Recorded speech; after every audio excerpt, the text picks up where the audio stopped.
Hey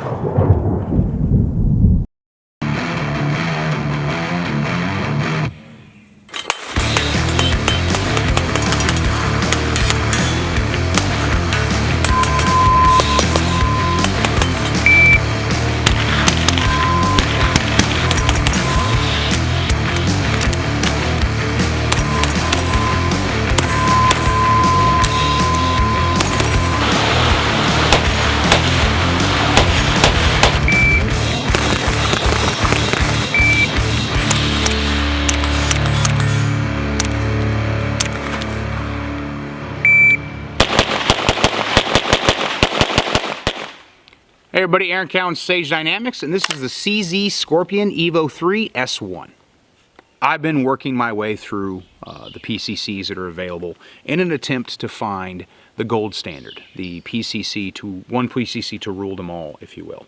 Something that's going to do everything a PCC should do and do it very, very well. The most recent PCC I decided to give a try was the CZ Scorpion EVO 3 S1, which is a mouthful. The CZ Scorpion is not new. It's been around for, I think, since about 2014 or 2015 was the first time they released a version of it. This is the latest iteration. It's 9mm. Which is a good caliber for a PCC, although you can, obviously do other calibers if you're into that. I was apprehensive about getting one of these because it shares, probably not intentionally, but it does share some commonality with the MP5, and the MP5 is my least favorite PCC, which is a well-defended title. Some people consider the MP5 to be the gold standard. I think most people are very romantic about it. But this video isn't a bash on the MP5. I'm just saying I was apprehensive about picking up the Scorpion because it does share some similarities in function with the MP5 as far as controls are concerned. So that was a concern I had going right into it. But we'll see if those concerns were founded or unfounded. So I was gonna put the CZ Scorpion through my normal 2,000 round review process. Now, as far as features go, I do like what the CZ has to offer. I purchased it as a pistol, and I didn't like any of the braces, and the braces that I did want weren't available, so I just went ahead and SBR'd it and threw their OEM folding and collapsing stock on it, which I like this feature a lot. Also, just based on the ergos and the design, you don't have to go with AR height mounts in order to get your cheek weld. You can use, in fact, it ships with traditional height, very low iron sights. I went with a higher riser, so I didn't have to co-witness. I hate having sights in my red dot sight picture. I avoid it at all costs. I like my sights to sit as low as possible if they have to share the same window. In this case, I didn't have to worry about that using the ScalarWorks mount. I could peep through underneath to use my irons and look up here to use my red dot, and it's not a significant change in cheek weld, just like right there versus right there versus right there. It wasn't a big deal, so that's exactly what I wanted to do during the 2,000 round review process, is not worry about the iron sights, because honestly, after I zeroed them, I didn't really use them again. That being said, the iron sights are pretty cool, and I do have 3 diopter or peep options in the rear adjustment that I can work through for whatever lighting conditions or how precise or how fast I'm trying to be in the shooting I'm doing with this very old Stone Age technology.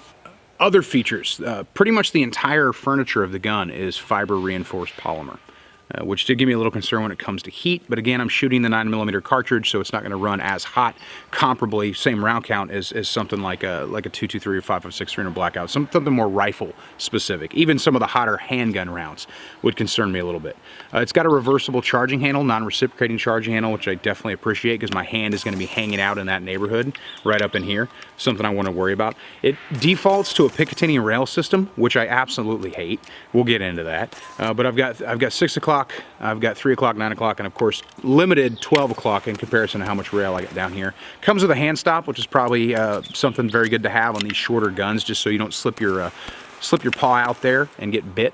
It's not something you necessarily want to do. Definitely be aware of that when you're practicing and training, and don't outrun your capability just because you're being enthusiastic.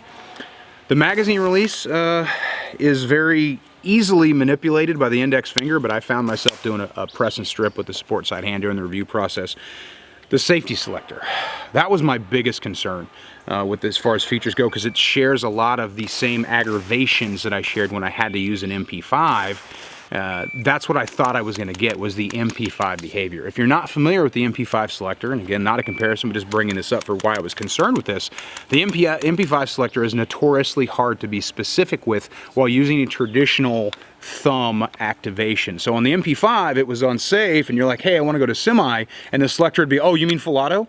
You would oversweep constantly with the MP5, and a lot of people had to modify their grip to manipulating the safety with their thumb on the outboard of the submachine gun in order to not overskip. Because when you want semi-auto, you want semi-auto, and very often would you want semi-auto and be okay with full auto. So it's always a good idea to have a selector that's specific for that and allows you to easily manipulate without overrunning what you want. On this gun, that wasn't going to be a problem because it's semi-automatic only. However, it is ambi. I don't really care for ambi selectors. I feel like you don't necessarily need one.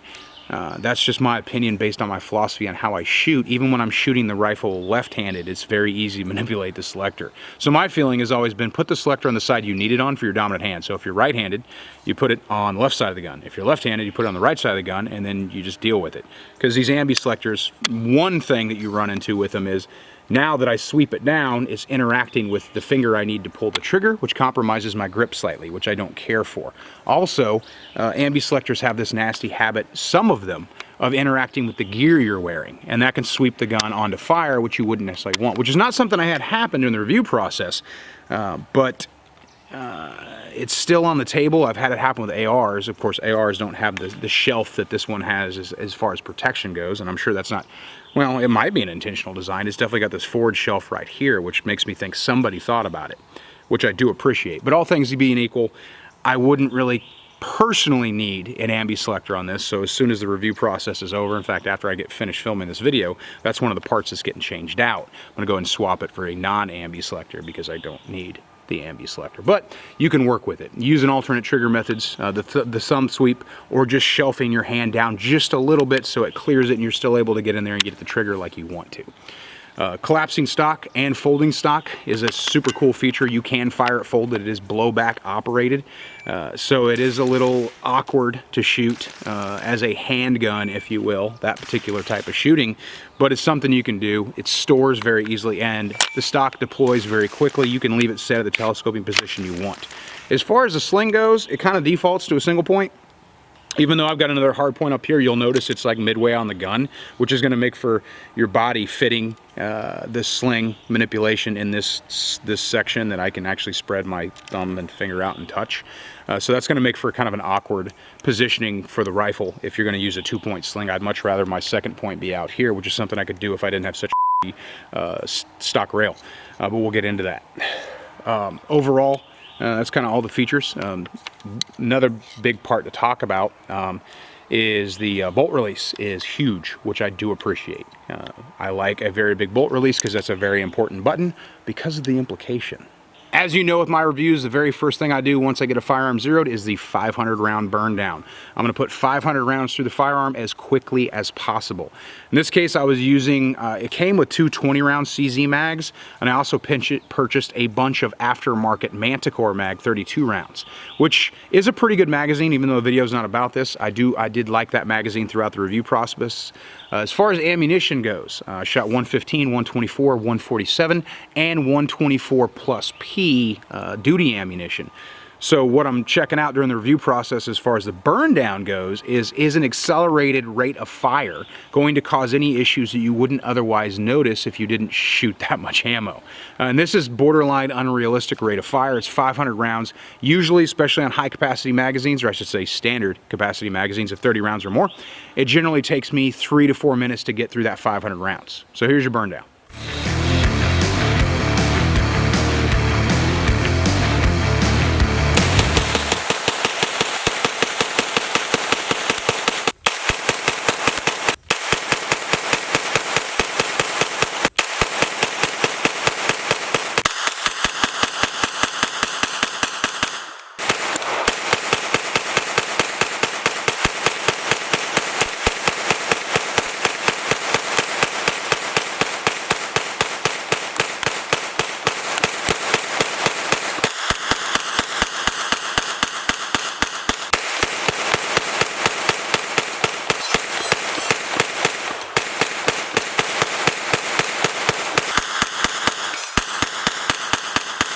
During the burn down, I had one malfunction, kind of a stovepipe-ish type malfunction, and that was shooting the 147 grain NOS 3 ammunition, which is kind of more geared towards pistol light recoil. But I had some. I wanted to see how it functioned through this thing, because one of the concerns we generally have with direct blowback SMGs or PCCs is the recoil pulse is somewhat annoying. Now, the Scorpion comes with what they call a flash hider, but actually behaves similar to a breaker comp, and it makes the recoil on this thing surprisingly pleasant compared to comparable guns.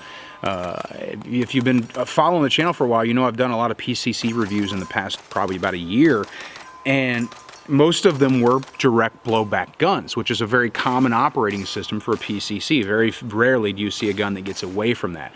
The only other alternatives really are a hydraulic buffer system, a direct blowback but buffer tube system like a Colt SMG, or the venerable roller lock. The recoil on this thing was surprisingly generous. I didn't mind it at all. Shooting it unsuppressed and even shooting it suppressed, the recoil didn't give me that normal annoyance that I get from most PCCs. So I definitely appreciated that. But the standard muzzle device is awesome. Another cool feature about this is the muzzle device comes off very easily. It's not like I have to use an armor's wrench or a flat wrench. I can literally stick a screwdriver in there and just screw it off, remove a thread protector, put my suppressor on, shoot suppressed, and then reverse the process without ever actually needing to wrench or super tighten anything down. I think that was a very forward-thinking design that they put into their muzzle device, even though you could use other muzzle devices out there. Like if I wanted to run a key micro with a dead air can, I could throw the key micro brake on there and just leave it. But if I'm just going to use direct thread crayons, which is what I generally like to use for PCCs, it's very easy for me to go back and forth with the muzzle device being so easy to reapply to the gun. There'd be no reason not to. It's literally adding one extra step, and I don't need to bring wrenches and torque and degreaser and all kinds of other nonsense into it and worrying about carbon lock and other nonsense like I have with some other muzzle devices. So as far as the muzzle device goes, that's a super cool feature. Over the 2,000 rounds, first thing we want to talk about before we get into what I liked and what I didn't like is accuracy. Is this thing accurate? Well, I did a 25-yard zero, which is a pretty reasonable zero distance, I think, for a PCC. Even with the longer barrels, it's not a rifle. Even though it has the same characteristics or similar characteristics as a rifle, the round you're shooting through it is not a rifle round. So a 50-yard zero is stretching a little bit. Even though it's perfectly reasonable to zero a PCC at 50, I generally zero them at 25 because they're generally for closer end distances anyway, so the 25-yard zero provides a more respectable holdover for the distances I'm going to be shooting from. So here's my 5-round zero group after I've got it zero. This is a 5-round group of confirmation shot with 124 grain gold dot.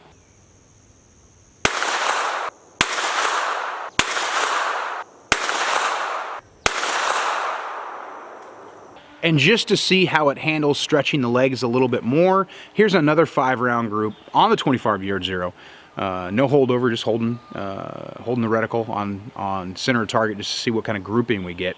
Another 5 rounds, 124 grain gold dot shot at 50 yards.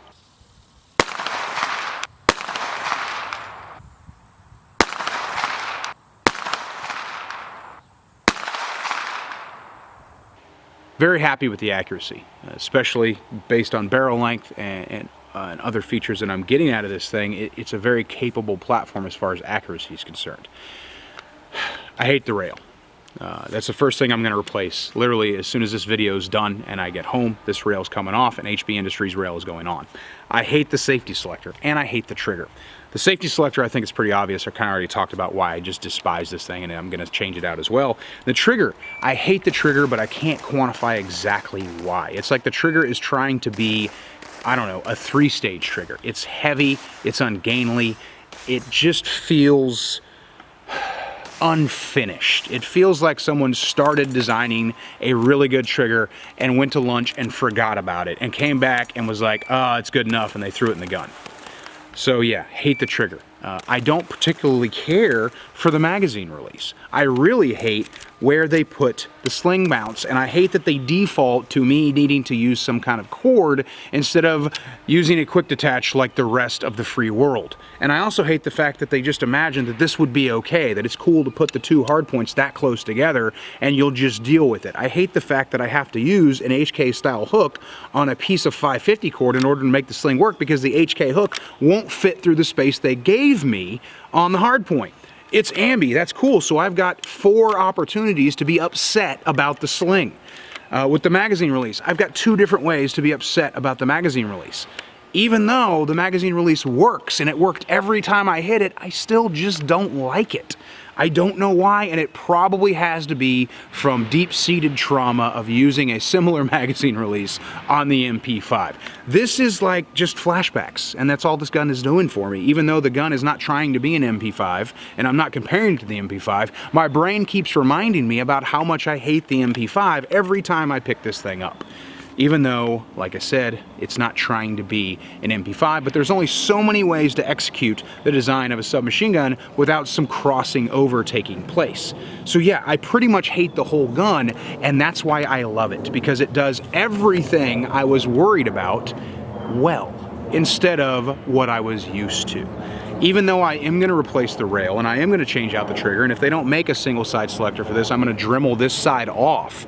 I love this thing. I absolutely love it, and I don't know why. And that is somewhat aggravating to me, because I like to think I'm somewhat of an articulate person and I can put into words my affinity and my attraction and my love of a firearm. And with this gun, I hate it and I love it at the same time. I think that this is going to be something that I'm probably going to keep till the end of time. There's just everything. I'm going to burn the barrel out of this thing. I'm going to shoot it so much. Even though I hate everything about it. And I just don't, I can't put it into words. But you need one. And maybe this is the only one you need. Because I've been trying to find the gold standard. And this may not be it. But this is the first gun, well, PCC anyway, that I've legitimately gotten excited about. Like, oh man, I can't wait to get the range. I'm gonna put some rounds through my Scorpion. I never got that with any of the other PCCs I've tested in the recent past. There are other PCCs I like, don't get me wrong, but this is the first one I've used and put hands on and reviewed in quite a long time that I was like, man, I hate that thing, but I love it so much. So maybe it's an abusive relationship, I don't know. But I would highly recommend for anyone who's interested, especially given the price point on these and how inexpensive magazines are and how many aftermarket options there are to replace this crappy rail and this garbage trigger, yeah, do it. Just go ahead and grab one of these things, because you can't beat the price, and there's a lot of aftermarket options for it. Magpul's getting into the game, making other options for it.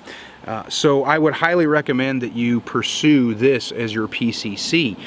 Yeah, there's other options out there, and you can compare them to the, you know, till the end of time, which one is going to give you slightly a little more ergonomic advantage than the other one. But if you're just looking for a quality PCC that's going to function reliably, and it's going to be able to handle whatever situation you're likely to put it in, and it comes with a lot of good features for very little bit of money, you can't go wrong with the CZ Scorpion EVO 3 S1. I hate it so much, I love it. I'm Eric Count with Sage Dynamics. Train accordingly.